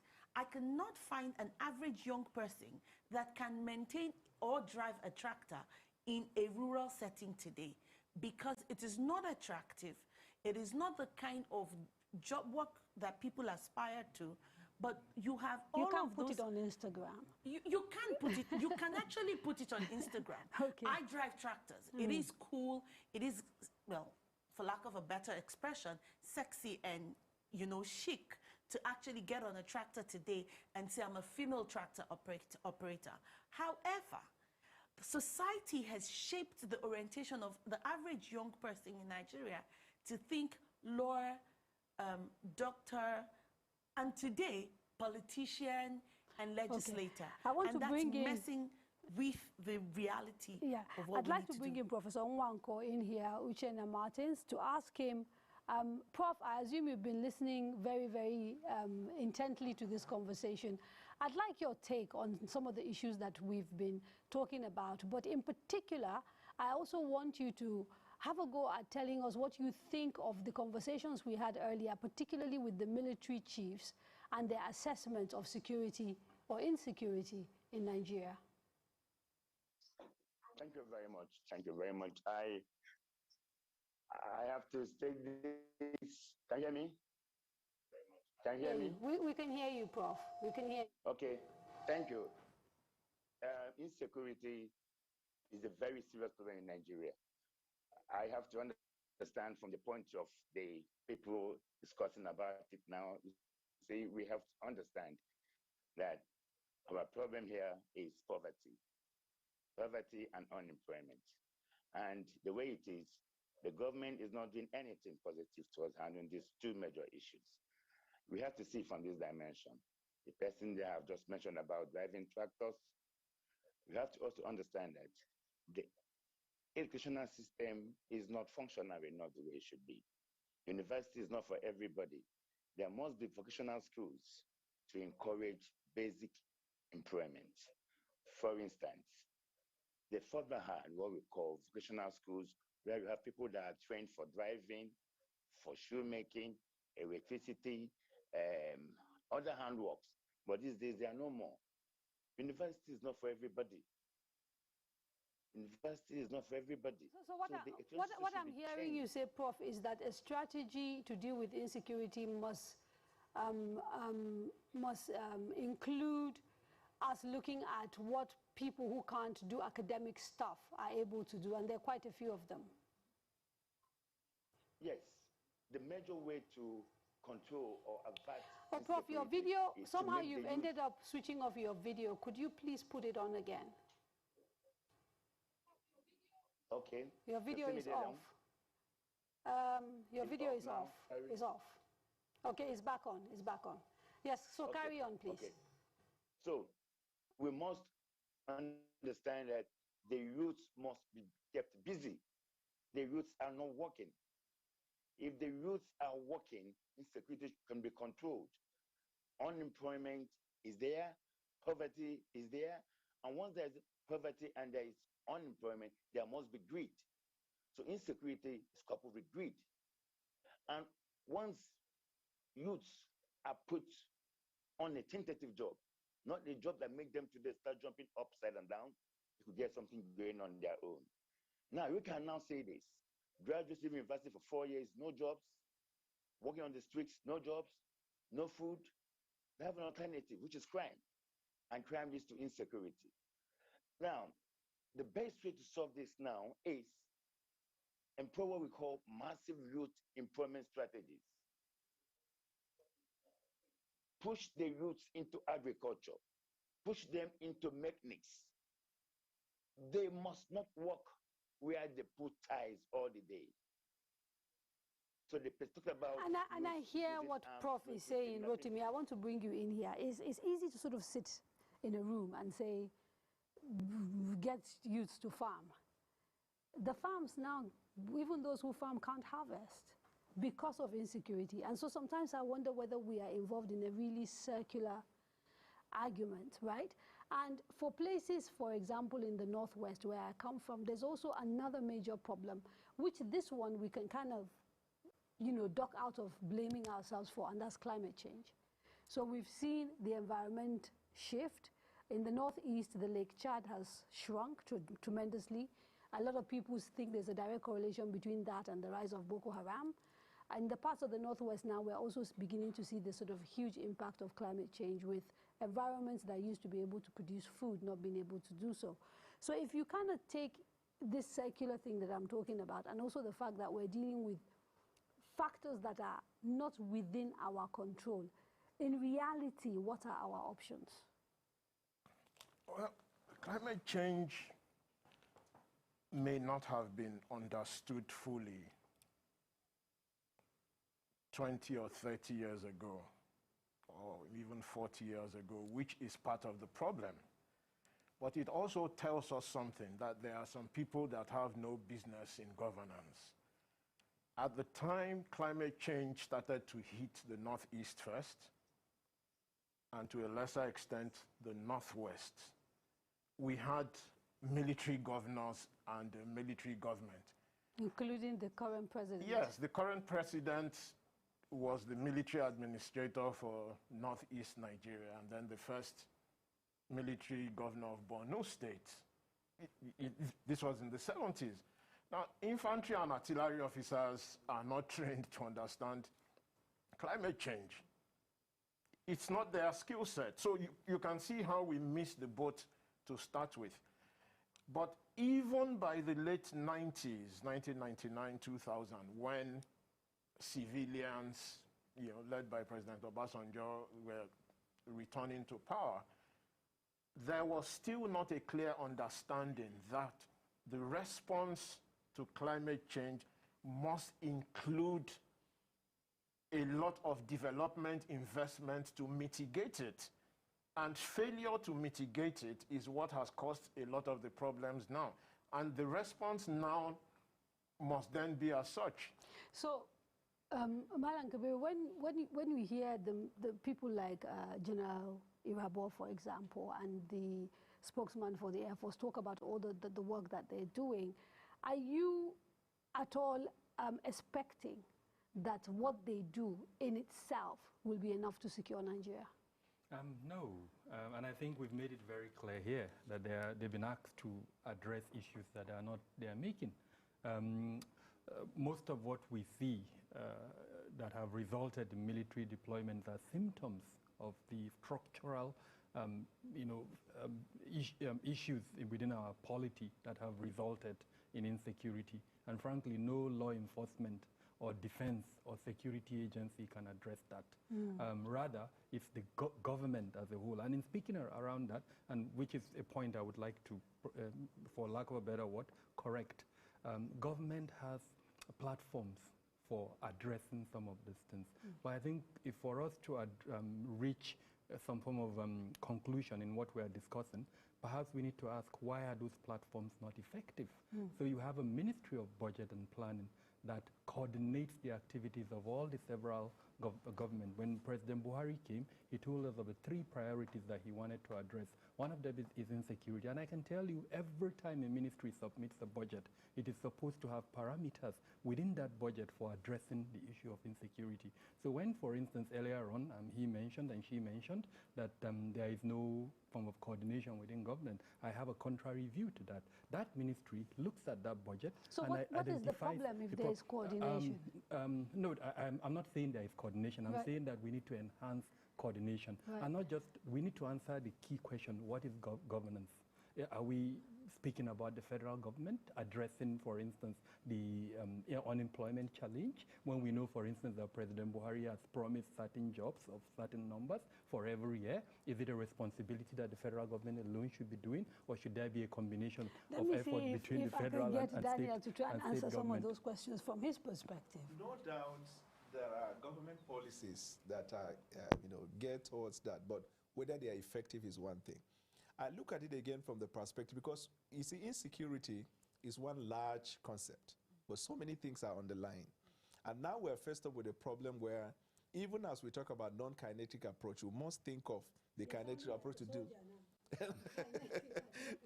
Because that's actually the moving concept in the country. You heard him talked about the amount that was budgeted for the military, and he told you it's small. Now, when you hear trillion, the immediate thing that comes to the mind of an average Nigerian is too much, but the equipment they will buy is in dollars. And by the time you convert the monies into dollars, you see we actually do not have the money.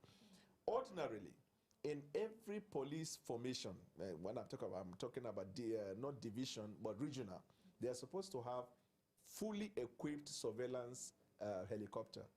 We are supposed to have, we have commercial drones. Why are security forces not having those drones? So you are enamored of military options or military solutions.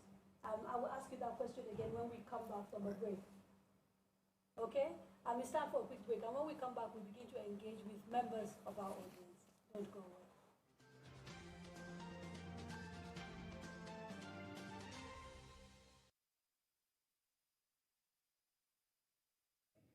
In the international scheme of affairs, security has also assumed a priority in governance and public policy.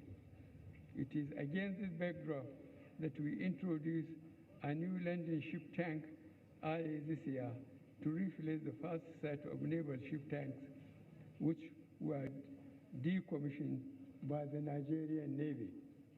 The introduction of the landing ship tank is expected to bolster the Navy's sea lift capability and promote our moral maritime commerce, peace and safety within the Gulf of Guinea and our maritime neighborhood.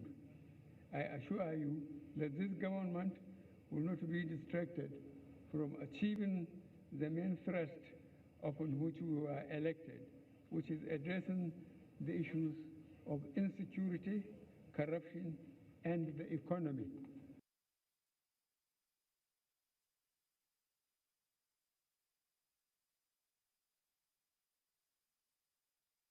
A larger percentage of the bandits remains in the Northwest. Of course, there are a few who are having inroads into the North Central. We are taking actions to ensure that they do not spread beyond the known locations. When it is perceived, or when you observe that it is perceived that engagement in the North is different from the engagement in the South, and very particularly in the Southeast, I say no, they are not. That's not true. Why? Because the insecurity that we have in various parts of the country, they are not the same. There are manifestations that may appear similar, but they are distinct. The distinct characteristics of these insecurity issues, they are there. So what you find in the Southeast is not the same thing as what you find in the Northwest, or even the Northeast, or even the North Central. And you know that I have been a part of those who have been engaging with key leaders in the Southeast. We have had those engagements. So if you now say that in the Southeast such thing, that cannot be correct. I'm very pleased to address, like I can see, troops of the Nigerian army. There are quite a number of officers and soldiers. And now I appreciated the job they are doing. And now I have seen also areas of intervention and support that we'll continue to give. I want to assure that Nigerian army will continue to do its best to address the myriad of security challenges that we're having across the country, whether it is northeast, northwest, north central, southeast, south, and all across. And the soldiers are doing well in synergy, of course, with other services, other agencies, and other stakeholders, including traditional rulers, traditional institutions, opinion leaders, and all others. We need all hands to be on deck, and together we can fight this insecurity and these other challenges we find ourselves. The security situation of the country has been significantly stabilized from time to time, but you see if it is stabilized for a week, then there are isolated disturbances coming from this zone in terms of either attack on police facilities or police personnel, or even all law enforcement agencies, including the military. And therefore, we decided to, one, rejig the morale of our personnel, which has been a little bit dampened since the answers came and went away. With the proscription of SARS and the establishment of SWAT, which has not been able to take up fully, we had a vacuum in tackling most of the violent crimes from a position of strength in terms of having a strike force that is dedicated for that, rather than having our conventional police doing the policing in conventional way. Stay connected to the world with Channels TV Podcast and get all the trending stories. Simply log on to channelstv.com, click on podcast, select the program of your choice, and listen. Our podcast is available on Apple, Google, and Spotify. Tap the expertise you trust. Touch the stories that touch you. Roads. If there is no security, what can the people do? This November, Nigeria's security challenges take center stage. How can it be tackled head-on? Heads of security agencies, political leaders, and experts join Daria Ahmed for the conversation. Live on Channels Television. It's a conversation you don't want to miss.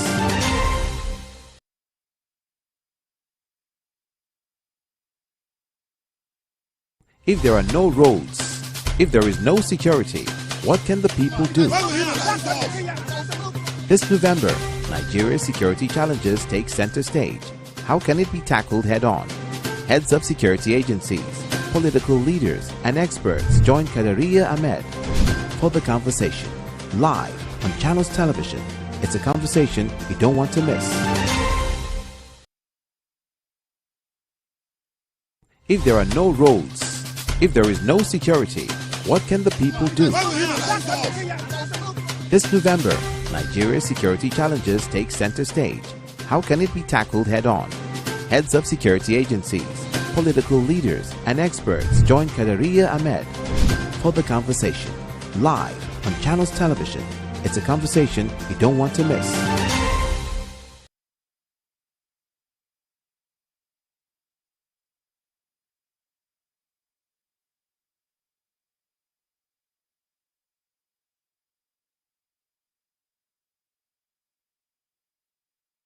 If there are no roads, if there is no security, what can the people do? This November, Nigeria's security challenges take center stage. How can it be tackled head-on?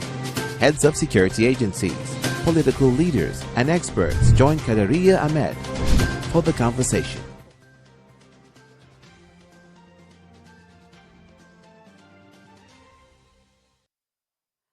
Welcome back. You are watching Radio Now's Urgent Conversation, and we're talking about insecurity.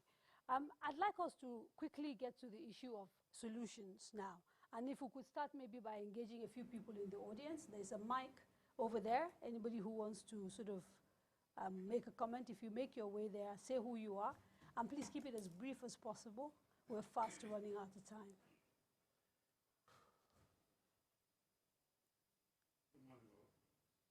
My name is I listened to one of your panelists talked about the youths not being able to actualize their dreams. And I ask, what can a youth without formal and informal education dream about?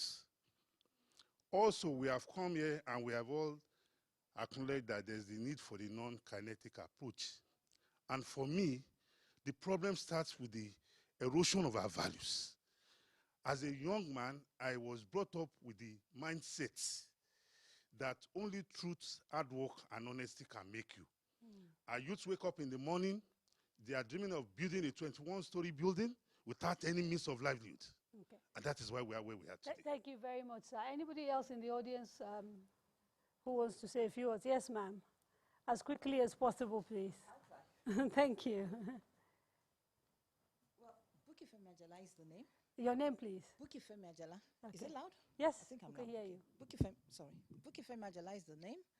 And I would like to say I hold the office of the citizen of Nigeria. So, in solving this problem, because you have actually analyzed everything, and I think I want to start with this book by Jim Collins, Good to Great. Before we talk about policy, structures, and all that, the first thing is who? Who is driving the bus? The first speaker mentioned about values. Who is this person driving the bus?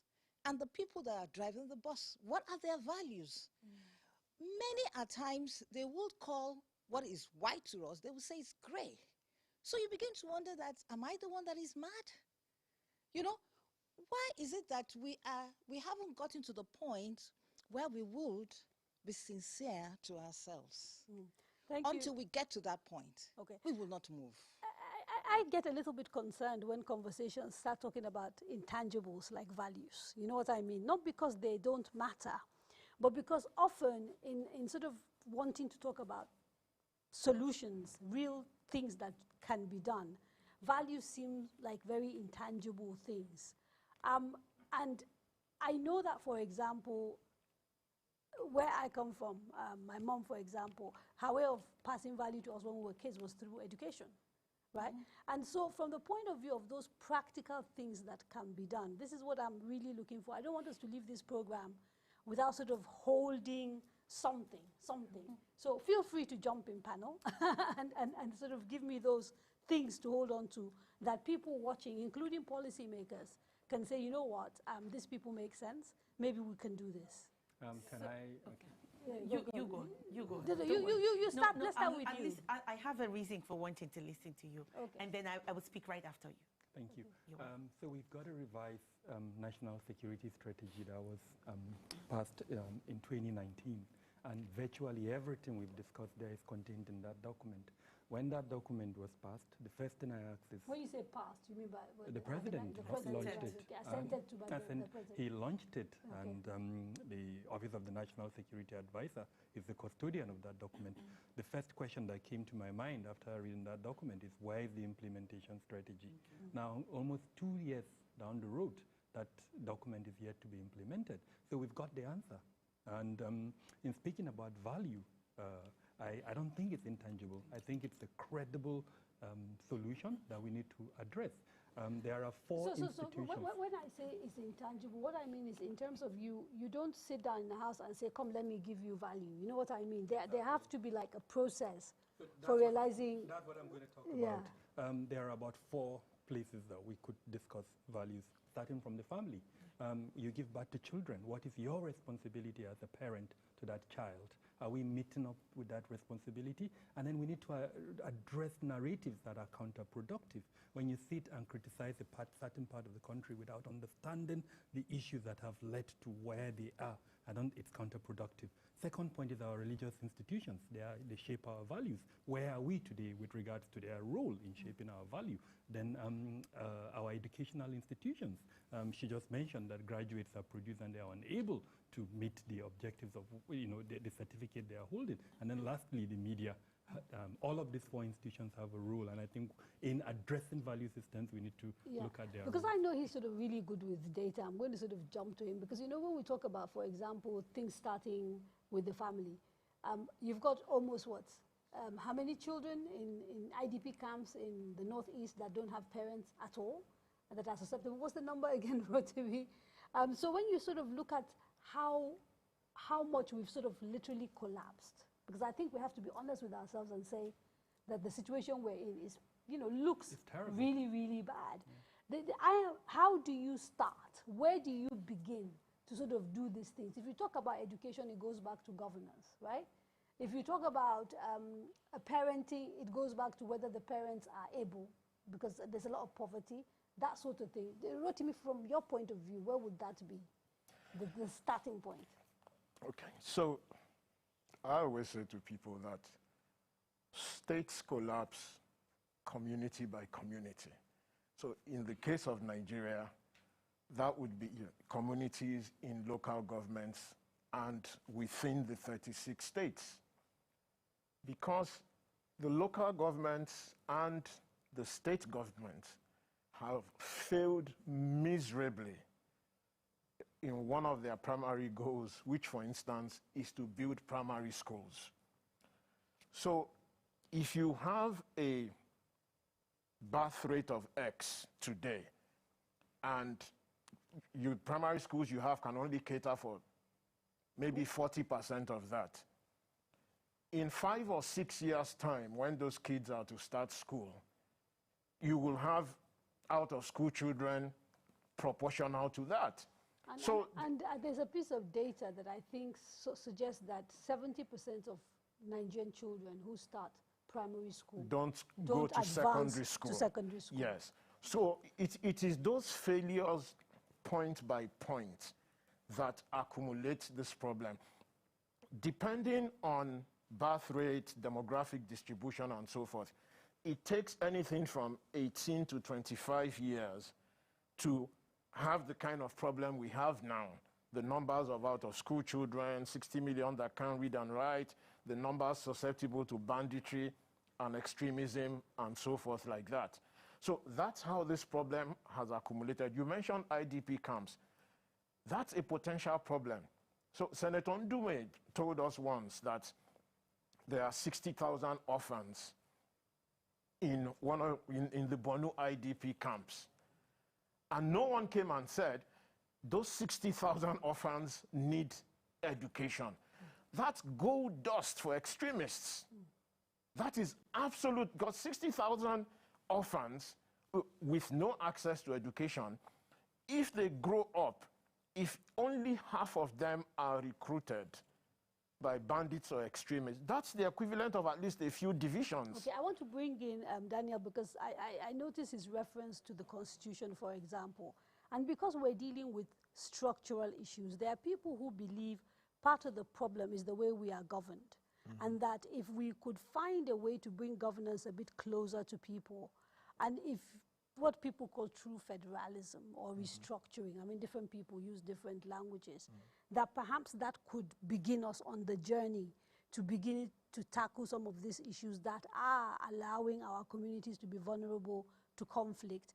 Do you agree? Yes, I do. And as a member of the consultants, as part of the consultants to the Constitutional Review Committee, I can tell you that we have made far-reaching recommendations for constitutional amendments that will bring these deliverables to the people, one of which is the creation of state police. But assuming that the federal government wants to control the police from the federal point of view, we need, on an average, to recruit about 5 million police officers in the country.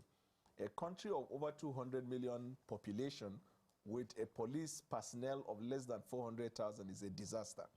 A country of over 200 million population with the army personnel of less than 500,000 is also a disaster. I'm going to have to interrupt you quickly to give her a few minutes to say a few final words, because we've run out of time. So we're not bereft of ideas or solutions. We have loads and loads of white papers, recommendations, policy drafts in the offering.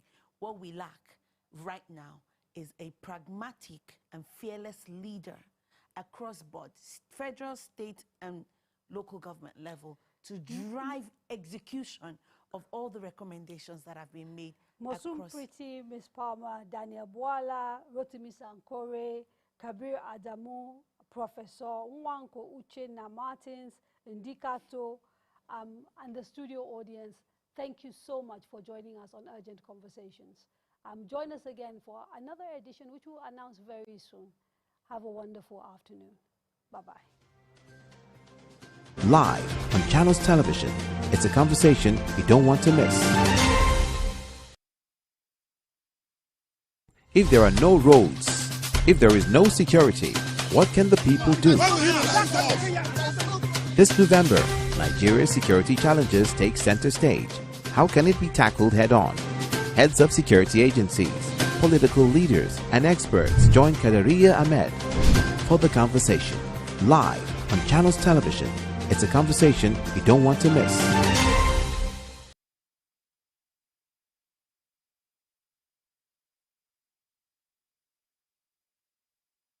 If there are no roads, if there is no security, what can the people do? This November, Nigeria's security challenges take center stage. How can it be tackled head-on?